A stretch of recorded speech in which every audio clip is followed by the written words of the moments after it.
ذلك ما كنت منه تحيد صدق الله المولى العظيم। উপস্থিত সম্মানিত ওলামায়ে কেরাম, দিগার মুরব্বিয়ান আযম, সর্বস্তরের রাজনীতি নেতৃবৃন্দ, দূর দূরান্ত থেকে বরমুনা আত্মীয়স্বজন এবং এলাকাবাসী, আসসালামু আলাইকুম ওয়া রাহমাতুল্লাহ। ওয়ালাইকুম সালাম ওয়া রাহমাতুল্লাহি ওয়া বারাকাতুহু। আল্লাহ রাব্বুল আলামিন অসংখ্য শুকর, যার দয়ে আমরা আজকের এই মাঠে একটা লাশকে সামনে রেখে তার জন্য দোয়া তথা এই জানাজার উদ্দেশ্যে সমবেত হওয়ার সুযোগ পেয়েছি। এই জন্য আল্লাহর শুকর আদায় করি আলহামদুলিল্লাহ। আলহামদুলিল্লাহ। হুজুর পাক সাল্লাল্লাহু উপর অসংখ্য অসংখ্য দরুদ ও সালাম প্রেরণ করছি, যিনি মানুষকে বিদায় প্রাককালে বিদায়ের মুহূর্তেই সুন্দর সিস্টেমে তার জন্য দোয়ার মাধ্যমে বিদায় দেওয়ার সুশৃঙ্খল নিয়ম আল্লাহর পক্ষ থেকে ওরা দুনিয়ার সামনে উপস্থাপন করেছেন। হুজুরের উপর আমরা অসংখ্য অসংখ্য দরুদ ও সালাম প্রেরণ করছি সকল বড় আমিন। আমার ভাইগণ, আসলে মউত থেকে বাঁচার জন্য মানুষ অনেক চেষ্টা করে, ঠিক কিনা? ঠিক। চেষ্টা কোনো ত্রুটি নেই। স্যালাইন তো এন করে, আইসিইউতে লাগো, ওই করো সেই করো, অনেক কিছু করে। কিন্তু মনে রাখবেন, ইজা জা আজালুহুম লা ইস্তাকিরুনা সাআতাম ওয়া লা ইস্তাকদিমুন। মানুষের যখন হায়াত শেষ হয়ে যায় তখন এক সেকেন্ড আগেও যাবে না, এক সেকেন্ড পরেও যাবে না। তাহলে বোঝা যাচ্ছে আমাদের এই জীবনে একটা মেয়াদ আছে, ঠিক কিনা?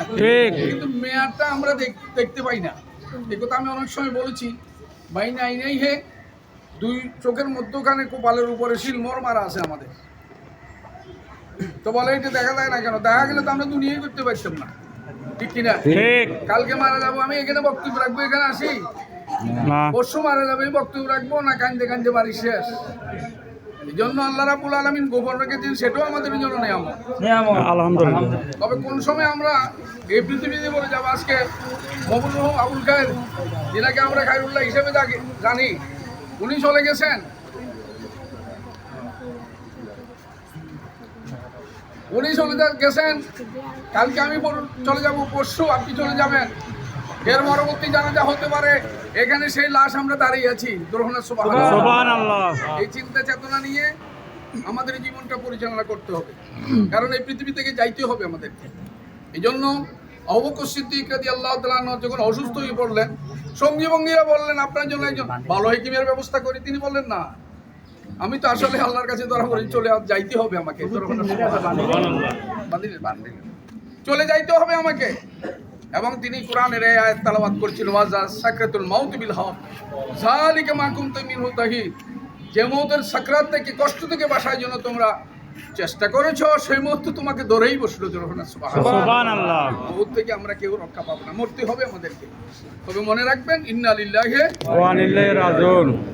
আল্লাহর কাছ থেকে এসেছি, আল্লাহর দিকে আমাদেরকে ফিরে যেতে হবে। বিশ্বাস আছে নি? সুতরাং যদি ফিরে যাইতে হয় তাহলে দুনিয়াতে আল্লাহর কাজ করতে হবে। শুধু আমার নয়, জীবনের সব ক্ষেত্রে আল্লাহর কাজ। মানে কুল ইন কুনতুম তুহিব্বুনাল্লাহ ফাত্তাবিউনি ইউহিব্বুকুমুল্লাহ। আল্লাহ জানিয়ে দিয়েছেন, মুহাম্মদ সাল্লাল্লাহু আলাইহি ওয়াসাল্লাম, আপনি বলুন, আমাকে যদি কেউ ভালোবাসতে চায় এবং আমি আল্লাহর ভালোবাসা পাইতে চাই, আপনি রসুলের অনুসরণ যেন তারা করে। সুবহানাল্লাহ। বিকল্প কোনো রাস্তা নাই। আল্লাহকে পাওয়ার জন্য, আল্লাহ সন্তুষ্টি অর্জন করার জন্য বিকল্প কোনো রাস্তা নাই। সব রাস্তা বন্ধ। সুবহানাল্লাহ বলেন। সুবহানাল্লাহ। একটা রাস্তা, সেটা হলো মুহাম্মদ রাসূলুল্লাহ সাল্লাল্লাহু আলাইহি সাল্লাম। রাজি আছেন আল্লাহ দিলে? আল্লাহ আমাদের তৌফিক দাও, আমিন। পরিশেষে বলতে চাই, আজকে যে মরহুম আমাদের কাছ থেকে জেনে যাচ্ছেন, আমাদের কিন্তু 10:30 জানাজা। কথা শেষ করে দিচ্ছি। মরহুম আমাদের কাছ থেকে বিদায় নিয়ে যাচ্ছেন। উনি আসলে মোটা দাগের লোক, কথা বলতে বড় বড় দফর কথা কইতো, তাই এনে নিজেও কইতো, আর গাল খারাপ কথা কিন্তু কইতো। আসলে কথাবার্তা বলতে যাই, মানুষের যদি কোনো দুঃখ না দিয়ে থাকে, আল্লাহর রাস্তায় মাফ করে মোটা কথা কইতো আর কি। সব কথা কইলে অনেক সময় একটা ডক কইতো, ডক টক নাই, এনে দাম করে ছাড়ি দিত। তো যাই হোক, এর ভিতরে যদি কারো মনের মধ্যে কোনো দুঃখ বেদনা দিয়ে থাকেন, আল্লাহর রাস্তায় মাফ।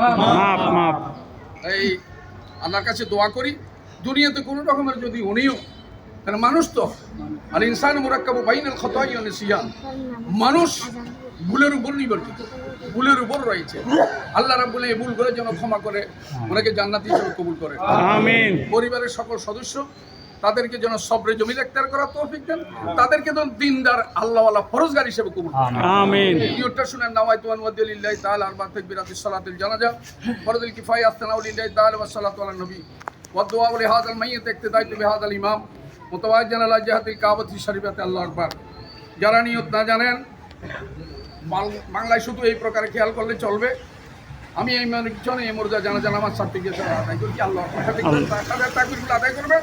তাকবীর শব্দের অর্থ হলো আল্লাহু আকবার বলা। ডানে বামে দেখে কাটা সোজা রাখেন, পায়ের নিচে কোনো অবস্থায় কারো জুতা রাখবেন না।